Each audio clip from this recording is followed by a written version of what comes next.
Night for Sean. Tonight, Barack Obama's latest attack on his successor, President Trump, something former presidents like George W. Bush refused to do. We'll also have the latest on the Michael Hannity saga. And wait until you hear what the left is saying about Thanksgiving. But first, yesterday, the New York Times reported that back in the spring, President Trump told White House counsel he wanted the Justice Department to prosecute James Comey and Hillary Clinton. Even though the DAG did not file charges, Democrats and the media wasted no time making this out to be a major story. Take a look.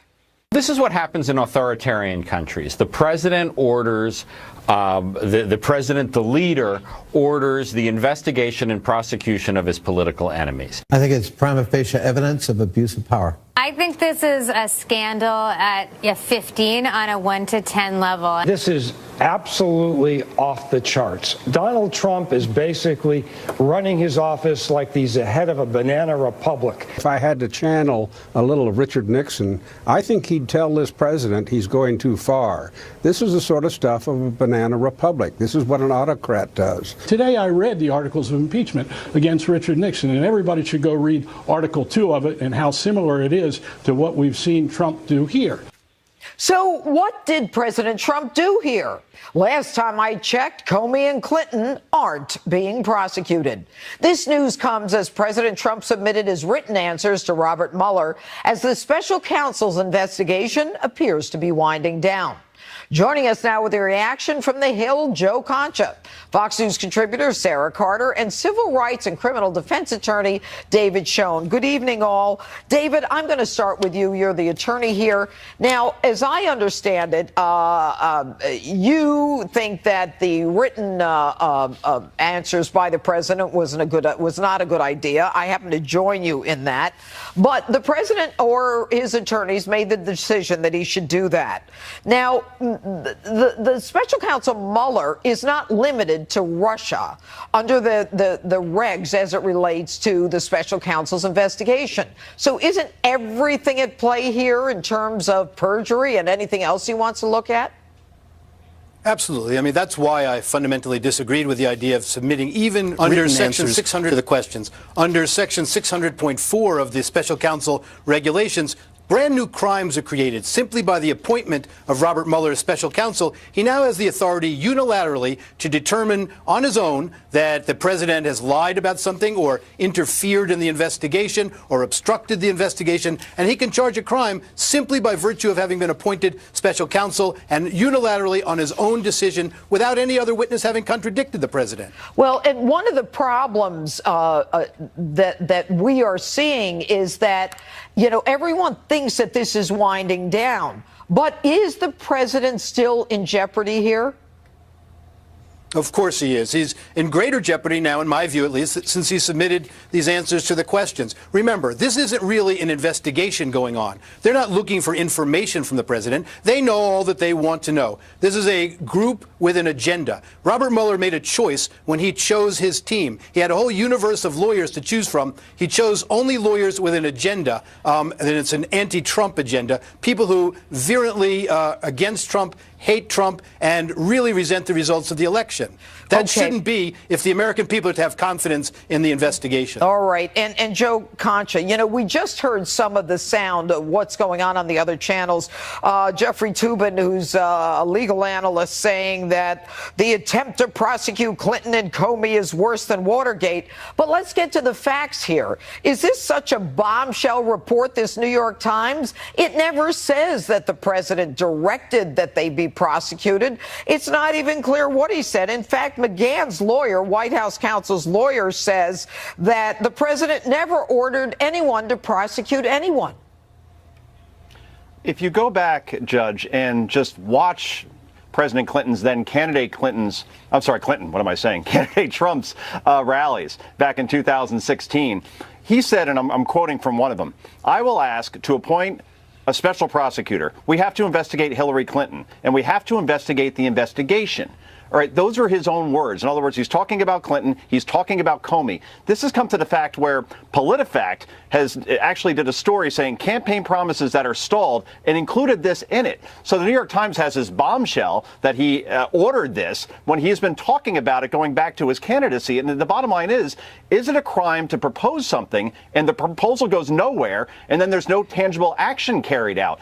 You know, we don't live in an authoritarian country. There are checks and balances. And if it actually never comes to fruition, then how is that a crime or a bombshell in any capacity? And look, from the media perspective, it's not remotely shocking. I mean, when the American people are kind of numb by it, because when you scream constitutional crisis, authoritarian dictator, worse than Watergate, impeachable offense, and you get to a quota of about 1 million of saying that over and over again, people start tuning out because the hyperbole is just lost. You can't keep repeating that over and over again when there's no teeth behind it. And Sarah Carter, you know, the claim that authoritarian Trump's attempt to prosecute Clinton and Comey, I took a quote out of one of their statements. This is what happens when you attempt to prosecute your enemies. And to your experience and to what you have been reporting on for the last year. When you attempt to prosecute your enemies, wouldn't you say that Peter Strzok starting this counterintelligence investigation against Trump, wouldn't you say that bringing a paid-for document by one candidate against another as the basis for a FISA warrant is exactly what MSNBC, CNN, and all of them are talking about?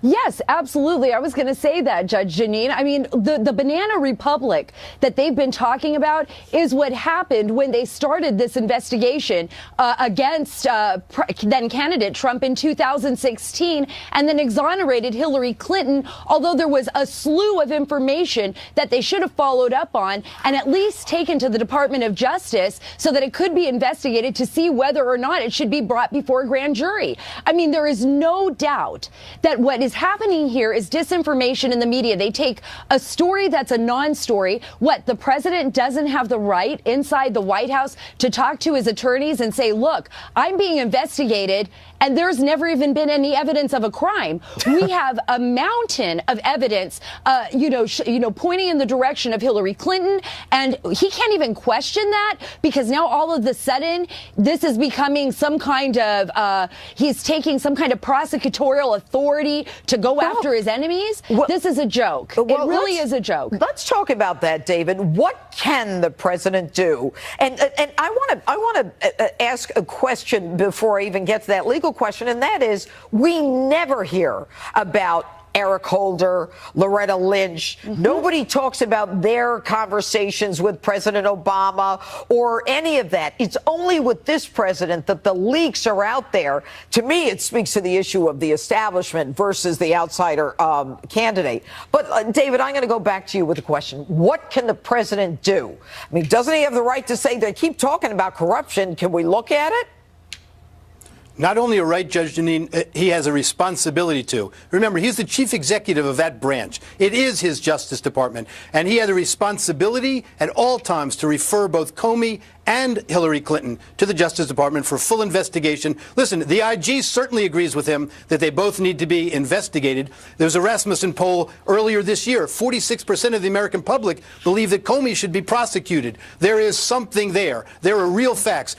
Carl Bernstein demeans his legacy by comparing this to what Richard Nixon did in Watergate, and so does John Dean. Those were attacks on enemies. Here, there's real evidence of wrongdoing, in fact, criminal wrongdoing. It's preposterous that anyone should suggest that what Comey did as FBI director with the leaks that went on and his agenda was appropriate, and certainly it breached his contract, and certainly it violated DOJ rules. All right, so we're short on lunacy. time, guys, so I'm going to go to Joe Concha. When do you think this Mueller probe is going to be over?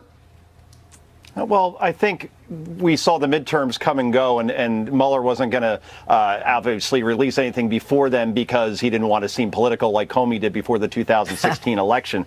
This has now gone on for 18 months, unfettered. I would think at this point we have to start to see it wind down since the president has submitted his answers. But my question is, will the American people accept anything, Judge, outside of a direct line of collusion between the president and Russian officials? Because remember, Republicans overplayed their hand with with Bill Clinton back in the late 90s in terms of the way they pursued that. And Bill Clinton left office, according to Gallup, with a 65% approval rating. So you better have something very tangible here and not just the peripheral stuff, or else I don't think the American people in the court of public opinion will accept it. All right, Sarah, I have 10 seconds. Is it going to end soon?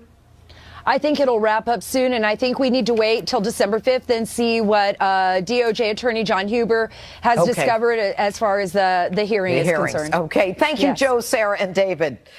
Failed presidential candidate Hillary Clinton is back in the news as the left tries to compare Ivanka Trump's use of personal emails to Hillary's secret server. Yesterday, Rush Limbaugh explained the difference between the two. I'm not going to talk about Ivanka Trump's email until it is proven that she created a secret email server and put it in her home, preferably in the bathroom, to hide a pay-for-play scheme, and then trying to destroy it when subpoenaed. I'm not going to talk about Ivanka Trump and her emails until somebody shows me that what she did got anywhere even close to what Hillary Clinton did, and Hillary Clinton has been exonerated. And this week, Congressman Mark Meadows said the House GOP plans on hearing testimony about the DOJ's investigation into alleged wrongdoing by the Clinton Foundation. Joining me now with more is GOPAC Chairman David Avella, Fox News contributor and former Clinton pollster Doug Schoen, and former press secretary for Vice President Pence, Mark Lauder. All right, good evening, everyone. I find you have to give Rush Limbaugh his due. I mean, that was pretty funny. He's not even going to talk about it until we prove there was a private server in the bathroom. But I'm going to go to you first, Doug, because you're the Democrat and you're on set right now. I am. Does Ivanka have a problem like Hillary did? She has a problem, but candidly, it's not the same problem as Hillary. And I don't think private servers should be used. But I think Rush missed the point. It's that the private server was used in the private address, and classified information, as far as we can tell, may well have gone to our enemies in ways that during Hillary, Hillary. Yeah, well, there's no question. And that, to me, is far more serious than anything that's been alleged anywhere else. All they allege, by the way, David Avella, is simply that Ivanka was, appointments with family. It's a family email. But, I mean, what Doug is saying is accurate. I mean, first of all, Ivanka didn't delete any emails, did she? No. In fact, reports are she actually turned over all of her emails. And what we're seeing here, Judge, is the Democrats are in the batter's box. They are getting ready for investigation after investigation after investigation into the Trump administration, with the icing on the cake being an effort that will be made to try to impeach President Trump. It's what they campaigned on. And here is and people will say this is hyperbole. We know what Nancy Pelosi is going to do as Speaker. She already did it. She put Henry Waxman in charge of investigations during the Bush administration and made every mid-level staffer that the Bush administration appoint go get a lawyer to defend themselves against frivolous lawsuits when she was the Speaker of the House back during the Bush administration. And Mark Lauder, I mean, Jim Comey made a lot about intent, saying Hillary had no intent to violate the law, even though intent isn't required. But how do you compare the intent of Ivanka as it relates to Hillary's situation? Well, first off, there can be no intent in this respect, because let's remember, classified information does not go over your normal whitehouse.gov email account. There are special servers that are required for those. So she had to have the intent and her staff to take it off of those servers and put it on a private server. Ivanka sending a few emails back and forth about family, logistics, planning, those kinds of things to government officials while she was transitioning into office is not intent. There's no classified information. And every email she sent to a government staffer while she was transitioning in was automatically captured by the system for the Presidential Records Retention Act in the first place. Mark, that is exactly the point that people are not recognizing. everything she did is captured there. And if it were classified, it couldn't have gone through. I mean, who are we kidding there was here? no sledgehammer to destroy devices and no 30,000 emails disappear? None of that stuff, Doug. But, you know, David Avella, the thing that I think is interesting is that Jeff Sessions announced last year when there's the whole hoopla about the Clinton Foundation. You took him months to decide whether there was enough to look at it. And he comes out and he says, I'm going to have the U.S. Attorney Huber, I don't recall what state he's from, look into the Clinton Foundation. I'm sorry? Utah. Okay. So he's from Utah, U.S. Attorney, and we haven't heard anything. So Mark Meadows, the head of the House Freedom Caucus, says, hey, guys, what's going on with this? They got a few more months, so they're going to look into it. What do you think? Well, for those who watch the AMC documentary on Monica Lewinsky, they'll think both Clintons ought to be serving some time in jail. But to this investigation, let me say there may be a more production out of Meadows if he were to look at all of the money Tom Steyer has put into Democratic organizations to elect people who want to go be invested. All they want to do is investigate this president and ultimately try to impeach him. Let's not forget what the core of Steyer's grassroots effort is, and that's to impeach the president. So in these final weeks that Meadows is chairman of the committee and can call on investigations, we ought to be looking into things like that. You know, what's interesting also, Mark, is that Meadows, the House Freedom Caucus leader, is saying that his committee is also trying to secure testimony from whistleblowers who could have had more information about the Clinton Foundation. But do you think anything will happen in this Department of Justice? I mean, there is talk, by the way, that the Clinton Global Initiative got their 501c3 status from none other than Lois Lerner. Well, I do have a lot of hope in this investigation because the U.S. Attorney Huber, who's leading it, is someone of impeccable credentials. And if we've got whistleblowers, let's remember, this is not just about BleachBit and email servers and classified information, as important as that is. This is Bill Clinton getting a $500,000 speech from Russia at the same time Uranium One was going through, or the Clinton Foundation getting $14.5 million in mysterious donations from companies and groups tied to Uranium One, while Hillary Clinton was allowing most of our uranium to be sold to the Russians. This has some serious potential from a national security perspective. And Doug, even you have to agree that the appearance of pay for play, you know, I've called the Clinton Foundation an organized criminal enterprise parading as a 501c3 charity, you know, with this imprimatur. I'm not going to do that, but I think on the simplest level, we ought to find out what happened. What did the investigation show? What have we learned? Where do things stand? I think we have a right to know as people. What happens if Huber comes out and says, you know what, I'm the U.S. Attorney. I ain't telling you. I'm not telling you until my investigation is over. The policies of the U.S. Attorney's Office are you know, that's fine. I'd like to know that. You'd like to know I'd that like at to know least what they're looking at investigation it. is going on and where he stands. We've been greeted by just radio silence. I think we have a right to know as American citizens where things stand. Whatever he wants to share is just fine by me. Okay. And David Avella, you know, they say that Jim Comey, when he was the United States Attorney for the Southern District of New York, coincidence, it's unbelievable, was involved in looking at the Clinton Foundation, and then it was abruptly ended. Look, the wrongdoing and self-serving of the Clintons and all of their allies may very well be Trump judged by this current crop of Democrats and what they are going to try to do to President Trump and what they'll try to do to the courts and every other branch of government they can to bring in investigations and bring in impeachment proceedings, which will be very harmful to our country. All right. David Avella, Mark Lauder, and Doug Schoen. Thank you. Good to have you all Thank on you. tonight. Happy Thanksgiving Thank to you. you all. All right. And up next, as this special edition of Hannity continues, you won't believe what Obama is saying about President Trump. We'll play the tape next.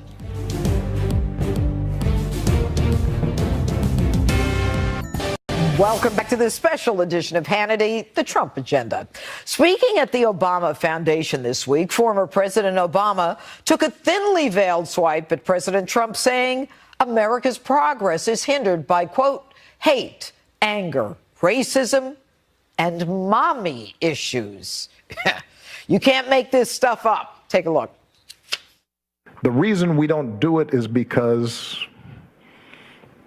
we are still confused, blind, shrouded with hate, anger, racism, mommy issues. In a 2014 interview with former President Bush, Hannity asked him why he consistently refused to criticize his successors. Take a look at his response. Why did you make the decision? I mean, I could sit here all day and try and get you to comment on President Obama, and I'm not going to get anywhere. Correct. Because I've known you. I know you very well. Yes, you do. Why did you make that decision? Because I'm sure you have a lot to say.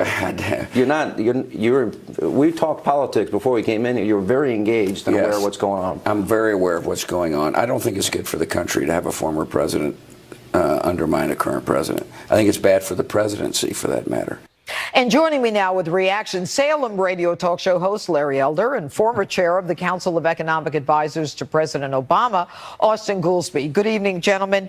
You know, it is rather shocking that a president would come out and criticize a president the way we've seen President Obama do it. So I am going to start with you, Austin. You know, there's a book, The President's Club, which I'm sure you're familiar with, and it documents the unique relationship between presidents where, you know, the sitting president will have communications with foreign presidents because their experience is so unique, having shared the Oval Office and those incredible decisions and burdens that they carry.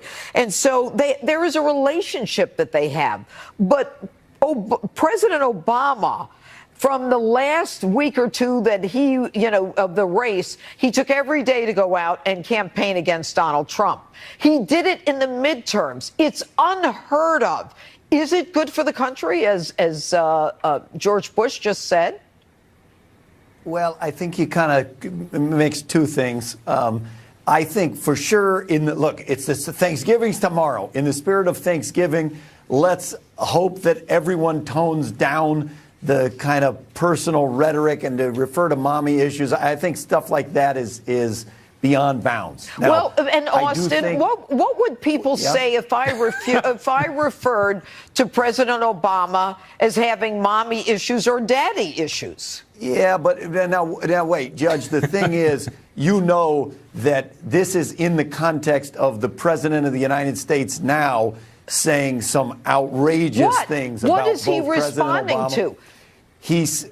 For example, President Trump calling President Obama the most ignorant president in the history of America. And when did he do that? President Obama was not born in this country. Well, there's a long list. But the birther is a separate issue from years ago. Outrageous things about the president. Oh, come on. Oh, so you're saying he's justified in continuing the narrative? No, he's not justified. I'm not, Judge. I'm not saying he's justified. He shouldn't do that. I respected George Bush's approach. I think that's the approach President Obama should take. Vice President Cheney was much more aggressive and negative about the Obama administration for the entire time. And I respected George Bush's approach more. Okay. So I'll go to you. Let me go to you, Larry. What say you? We're talking about presidents, not vice presidents. And Obama undid the signature achievement of George W. Bush, and that was the war in Iraq. When George Bush left office, he assumed that there was going to be a stay-behind force of between 5,000 or 10,000 troops, had predicted what would happen if there was a vacuum. Obama comes in, pulls out every single troop, and George W. Bush didn't say one word as things got worse in Iraq as he predicted. It is certainly true that Vice President Dick Cheney said something, but George W. Bush didn't say a word. Ronald Reagan retires. He goes to Simi Valley, doesn't say a word. George Herbert Walker Bush goes to Kennebunkport, doesn't say a word. George W. Bush goes to Crawford, Texas, doesn't say a word. Jimmy Carter, Bill Clinton, Barack Obama never stopped talking. A very different perspective, Republican versus Democrat ex-presidents. And you know what, Austin, he may have a point. It seems to be the Democrats coming out to, and I have to say, go ahead. I don't think that that's quite accurate. The only thing I'll say is wasn't accurate. Donald Trump is in the sense that Barack Obama did not mention President Trump by name.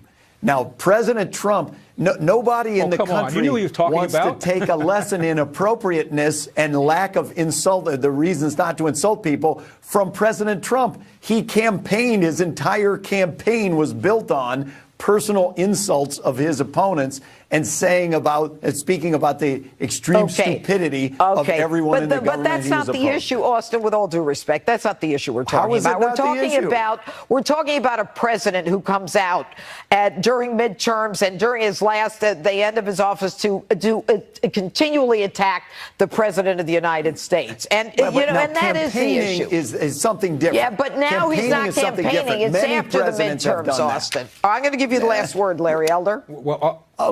Okay, say, Austin, if it makes you any happier, Austin, when President Trump retires in January of 2025 with his 50 million Twitter followers, he will probably have a thing or two to say about his successor. Well, we'll see about that. True. But happy Thanksgiving, guys. I hope you have a great gentlemen, Thanksgiving. to both of you. You too. All right. And coming up on this Hannity special, an update on anti-Trump lawyer Michael Avenatti's legal trouble, plus a shocking crime committed by a man who entered the country illegally. Stay with us. Welcome back to this special edition of Hannity, the Trump Agenda. There's new developments surrounding the domestic violence allegations against attorney Michael Avenatti, a major opponent of Trump's agenda who could also be his 2020 opponent. Kristen Fisher has all the latest in Washington. Kristen? Hey, Judge. Well, L.A. prosecutors have decided that they will not prosecute Michael Avenatti on felony domestic abuse charges. However, the allegations have been referred to the city attorney for a possible misdemeanor case. Now, Avenatti, who, of course, also happens to be Stormy Daniels' attorney, was arrested last week on suspicion of felony domestic violence after his girlfriend told police that he dragged her by her arm across the bedroom floor in his L.A. apartment. Avenatti claims the accusations are completely false and a fabrication, and tonight he issued a statement saying, "I am thankful that the L.A. County District Attorney's Office has rejected filing any charges against me after a fair, careful, and thorough investigation. I have maintained my innocence since the moment of my arrest," adding, "This Thanksgiving, I am especially grateful for justice." Now, a spokeswoman for the district attorney wouldn't say why prosecutors declined to take the case, and documents supporting their decision were not released because the case isn't over yet. The city attorney is now reviewing it and deciding whether or not to pursue misdemeanor charges. Judge? Kristen, thank you. And now turning our attention to the issue of immigration, where we're learning more about the suspect who was caught on dash cam footage in a shootout with Arkansas police earlier this month. Warning. This video is disturbing. Take a look.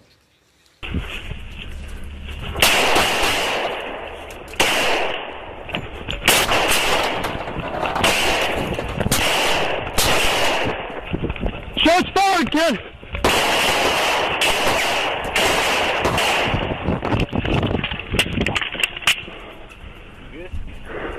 Get on these units now! It turns out the suspect, 29-year-old Luis Cobo Zenobio, is a recipient of DACA. He's now in custody on serious felony charges. And get this, the Obama administration didn't deport him despite a misdemeanor crime back in 2015 that brought him to ICE's attention. Thankfully, we now have a president who's prioritizing border security.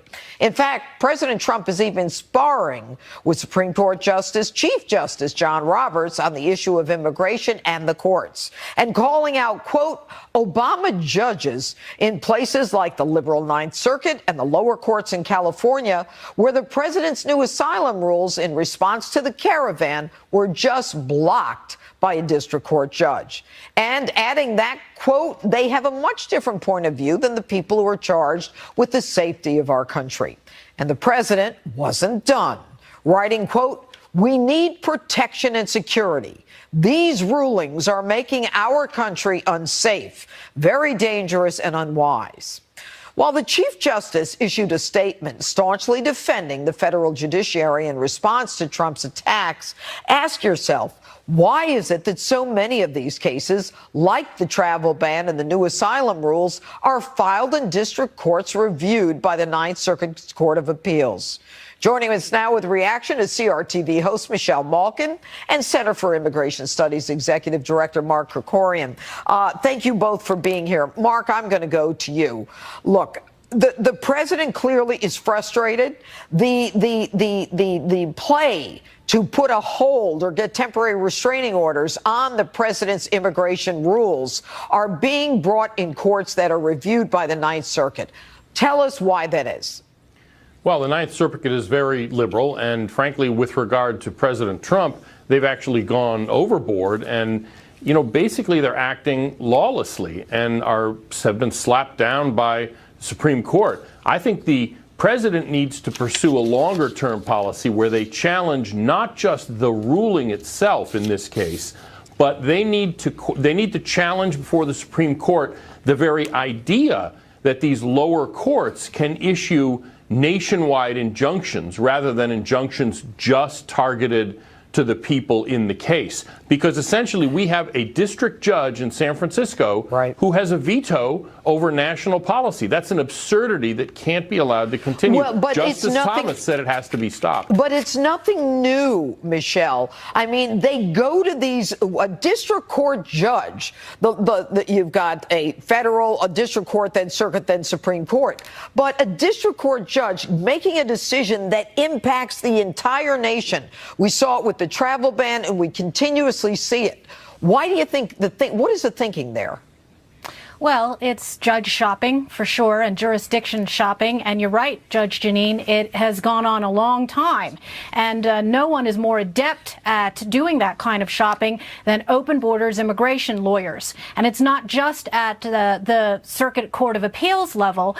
You mentioned at the outset the Lewis Cobos-Cenobio case. And in that case, a judge had that violent alleged shooter in his courtroom and reduced the felony charges down to a misdemeanor. He had been on a second criminal charge in front of the courts, and it's because those two misdemeanors did not meet the 3 misdemeanor arbitrary threshold that the Obama administration had put for illegal aliens that ICE didn't get any notice and wasn't able to put a detainer on him in the first place. And that's just one level of the problem with the judiciary, because of course the immigration courts are rife with all of these open borders radicals who would rather let all of these people loose, in addition to having people come in to the country on these migrant caravans, and they get amnestied to become future Democrat voters. Well, and Mark, final on this, because I want to talk about Justice Roberts,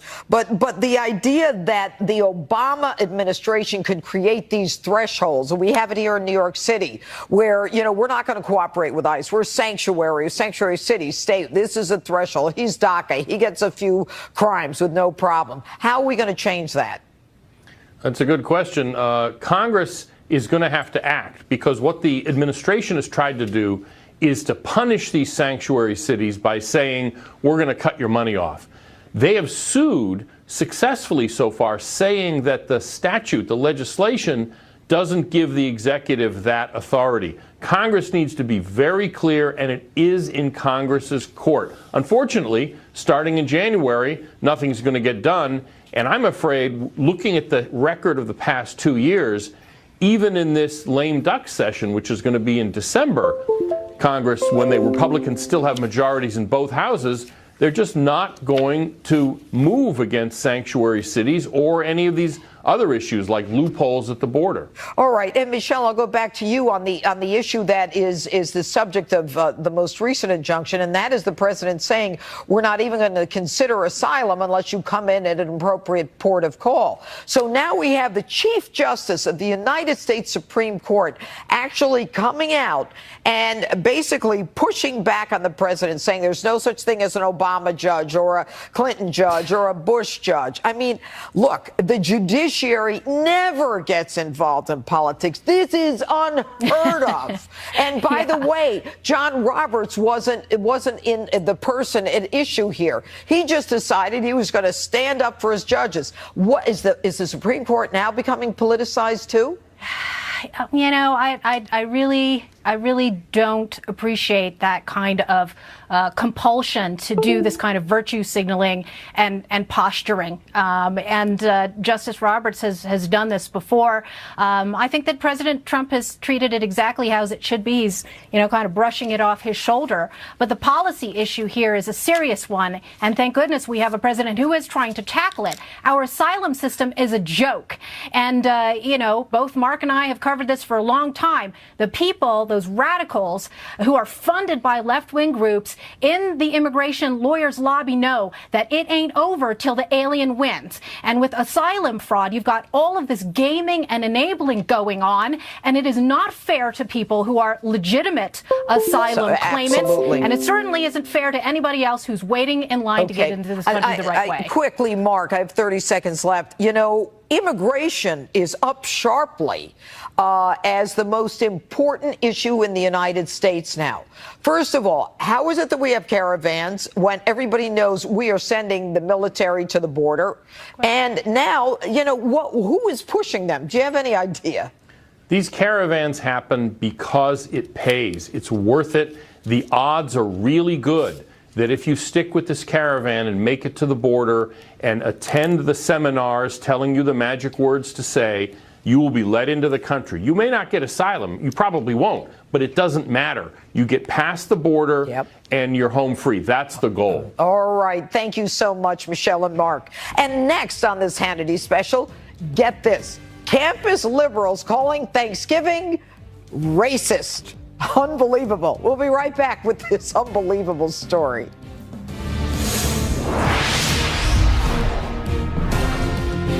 Welcome back to this special edition of Hannity, the Trump Agenda. There's new developments surrounding the domestic violence allegations against attorney Michael Avenatti, a major opponent of Trump's agenda who could also be his 2020 opponent. Kristen Fisher has all the latest in Washington. Kristen?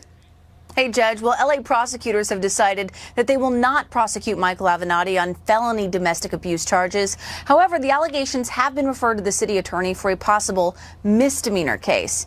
Now, Avenatti, who, of course, also happens to be Stormy Daniels' attorney, was arrested last week on suspicion of felony domestic violence after his girlfriend told police that he dragged her by her arm across the bedroom floor in his L.A. apartment. Avenatti claims the accusations are completely false and a fabrication, and tonight he issued a statement saying, "I am thankful that the L.A. County District Attorney's Office has rejected filing any charges against me after a fair, careful, and thorough investigation. I have maintained my innocence since the moment of my arrest," adding, "This Thanksgiving, I am especially grateful for justice." Now, a spokeswoman for the district attorney wouldn't say why prosecutors declined to take the case, and documents supporting their decision were not released because the case isn't over yet. The city attorney is now reviewing it and deciding whether or not to pursue misdemeanor charges. Judge? Kristen, thank you. And now turning our attention to the issue of immigration, where we're learning more about the suspect who was caught on dash cam footage in a shootout with Arkansas police earlier this month. Warning. This video is disturbing. Take a look.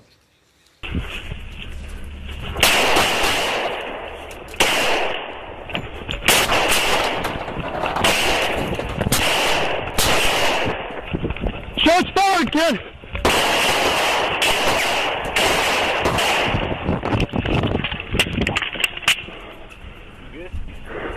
Kenny, I need units now! It turns out the suspect, 29-year-old Luis Cobo Zenobio, is a recipient of DACA. He's now in custody on serious felony charges. And get this, the Obama administration didn't deport him despite a misdemeanor crime back in 2015 that brought him to ICE's attention. Thankfully, we now have a president who's prioritizing border security. In fact, President Trump is even sparring with Supreme Court Chief Justice John Roberts on the issue of immigration and the courts, and calling out, quote, Obama judges in places like the liberal Ninth Circuit and the lower courts in California, where the president's new asylum rules in response to the caravan were just blocked by a district court judge. And adding that, quote, they have a much different point of view than the people who are charged with the safety of our country. And the president wasn't done, writing, quote, We need protection and security. These rulings are making our country unsafe, very dangerous and unwise. While the Chief Justice issued a statement staunchly defending the federal judiciary in response to Trump's attacks, ask yourself, why is it that so many of these cases, like the travel ban and the new asylum rules, are filed in district courts reviewed by the Ninth Circuit Court of Appeals? Joining us now with reaction is CRTV host Michelle Malkin and Center for Immigration Studies Executive Director Mark Krikorian. Thank you both for being here. Mark, I'm going to go to you. Look, the president clearly is frustrated. The play to put a hold or get temporary restraining orders on the president's immigration rules are being brought in courts that are reviewed by the Ninth Circuit. Tell us why that is. Well, the Ninth Circuit is very liberal, and frankly, with regard to President Trump, they've actually gone overboard. And, you know, basically they're